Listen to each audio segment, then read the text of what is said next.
I'm really passionate about helping to break down the intimidating barriers of buying a business or buying a franchise.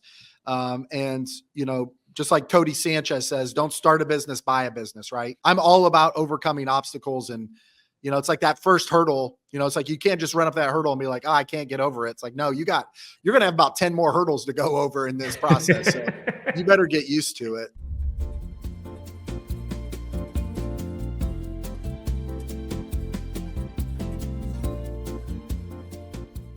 How do you structure a deal like that? What does that look like in terms of at least what you're willing or feel comfortable to share? Yeah. So I always kind of start deal one of the things I'm really passionate about is I've got a buddy local here that we do some coaching and consulting together.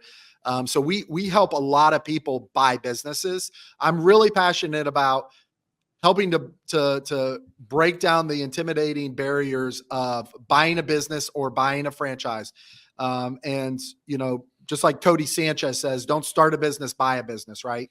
And whenever I kind of start a partnership or a negotiation, I just look at it 50-50, and then you just kind of move it from there, right?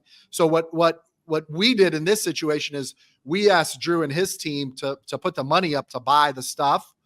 And then we said we would be willing to lead the team, do the work, drive the franchise sales without taking any money until the debt's been paid back, right? Because Mitch and I knew we had money from our Verizon sale. So that's how we structured the deal. And then obviously we've hired people to help with, the real estate, the construction, the franchise business coaching, the training, all that stuff.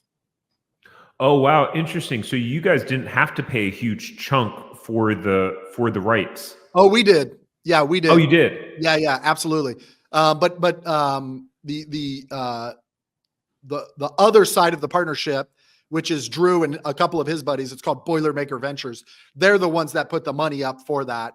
And then Mitch and my side, we're, for lack of better terms, they put the money up and we're doing the heavy lifting of the work, right? So we're like the operating partner of the partnership.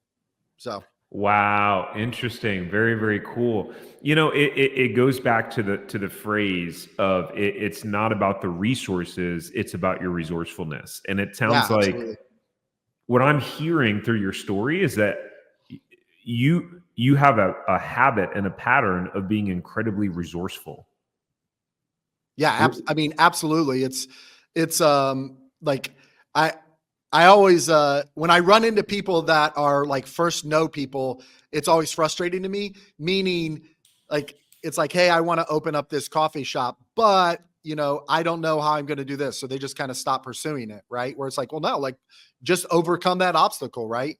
I always say, just pray and seek wise counsel. Right. So it's like, oh man, I don't know how to get funding to buy this business. It's like, okay, go seek wise counsel, go find people that have done that before, right? Like we live in an age where literally anything, right? And how do I get funding? Oh, I need an accountant. I need a lawyer to help with this documentation. I don't have down payment money for my loan. It's like, okay, let's build something and go out there and raise money for the down payment on this loan. And let's go buy this business. Right. Like, so yeah, absolutely. I'm all about overcoming obstacles. And, it's like that first hurdle, it's like you can't just run up that hurdle and be like, oh, I can't get over it. It's like, no, you're going to have about 10 more hurdles to go over in this process. So you better get used to it. So yeah. If you enjoyed this short clip from the podcast, you can check out another short clip right here.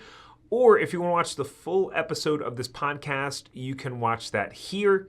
And remember, knowledge is not power. It's applied knowledge that's power. Take care. Have a great rest of your day.